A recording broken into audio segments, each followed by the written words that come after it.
So now we're going on to the next. Now we're going into chapter 25. What's the first word in chapter 25? Then. It's the 10th then. Now we have the parable of the 10 virgins. What do they represent? Let me see what my outline says. Now, in the Bible, 10 is the representative number of a congregation. In Judaism, they have to have what's called a minyan. That is, at least 10 persons before they can pray publicly.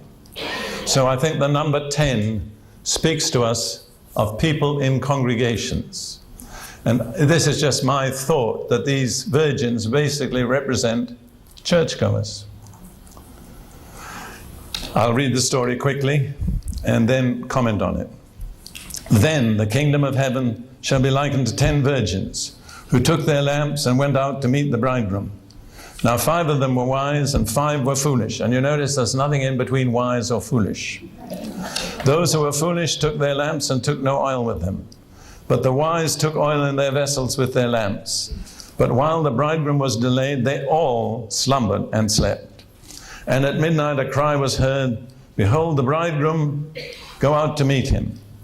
Then all those virgins arose and trimmed their lamps. And the foolish said to the wise, "Give us some of your oil, for our lamps are going out." But the wise answered, saying, "No, lest there should not be enough for us and you, but go rather to those who sell and buy for yourselves." And while they went to buy, the bridegroom came, and those who were ready went in with him to the wedding, and the door was shut. Afterward the other virgins came also, saying, "Lord, Lord, open to us." But he answered and said, "Assuredly I say to you, I do not know you. Watch therefore, for you know neither the day nor the hour in which the Son of Man is coming." Don't be so deep asleep that you can't wake up. Now let me point out some things about those 10 virgins that were common to them all. They all expected the bridegroom. They all knew the bridegroom was coming. They were not unbelievers. They all had lamps and oil. And oil is nearly always a type of the Holy Spirit. They'd had the Holy Spirit in their lives. And all of them slumbered, both the wise and the foolish. There was only one difference: the amount of oil they had. The wise had oil enough and to spare. The foolish didn't have a reserve of oil. And Paul says in Ephesians 5:18, "Be not drunk with wine, in which is dissipation, but be filled with the Spirit," the Holy Spirit. Now, most of us would agree that the negative command applies. Be not drunk with wine. That's a sin. Why is it that so many religious people focus on the negative and never attend to the positive?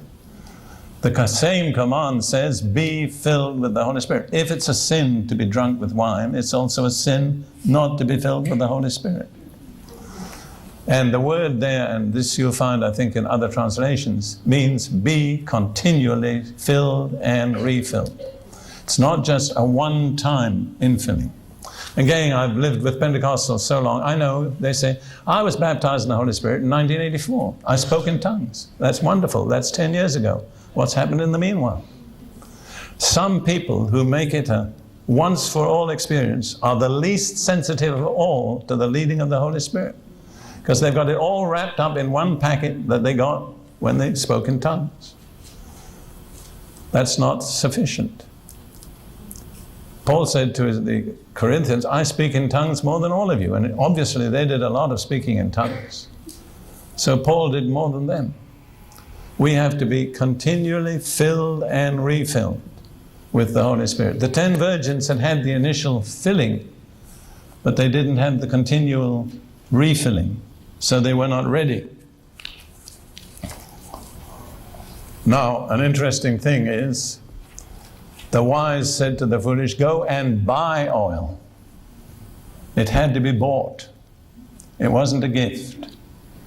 So there are some things, some ways in which you have to pay the price for the Holy Spirit. initially he's a gift. But if you want to remain filled with the Holy Spirit, there's a price to pay. You see, I think of what Jesus said to the church of Laodicea, which is in so many ways a picture of the church today in America. Laodicea chapter 3.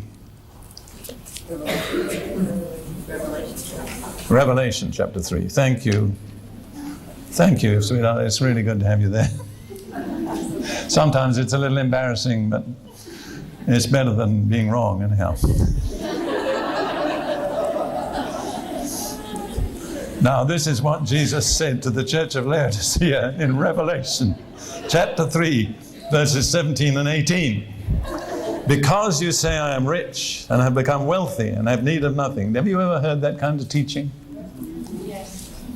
Did Jesus approve of it? Not the least bit. And do not know that you are wretched, miserable, poor, blind, and naked. I marvel that people can be wretched, miserable, poor, blind, and naked and not ever know it. That's astonishing. But I meet some people like that. Now Jesus gives them advice. He says, I counsel you to buy from me gold refined in the fire, that you may be rich, and white garments, that you may be clothed, that the shame of your nakedness may not be revealed. Jesus said, I'm not going to give it to you. You have to buy it from me. Gold tried in the fire. You know, gold in the ancient world was valueless unless it had been tested by fire. I believe the gold is faith. There. And Jesus said, I want faith that stood the test of fire. And you'll have to pay for it by endurance. You'll have to hold out under the tests. And then he said, white garments. Not everything in the Christian life is free. These are things you have to pay for. I'd also like to point out to you the difference between the evaluation of Jesus and so much contemporary Christianity. There was one church, the church of Smyrna, was poor and persecuted and didn't have much. And Jesus said, but you are rich. But he said to the church of Laodicea, that had it all, you are poor.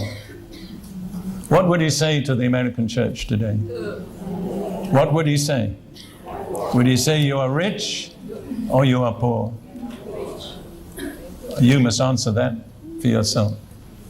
But I just want to point out to you, man's evaluation is often the opposite of God's. Jesus said the things which are highly esteemed amongst men are abomination in the sight of God. So they had to buy oil, and they left it too late. When they bought the oil and arrived, the door was shut. And Jesus said, I never knew you. How do you understand that? This is my understanding. They were never amongst God's elect. They'd come in, but God knew they wouldn't pass the test. Now, this may not be the right explanation, but it's the way I see it. So, let me ask you, have you bought your oil? How do you buy oil? By prayer? By Bible reading? By waiting on God? It takes time. It takes effort. It doesn't just happen. You have to make a decision.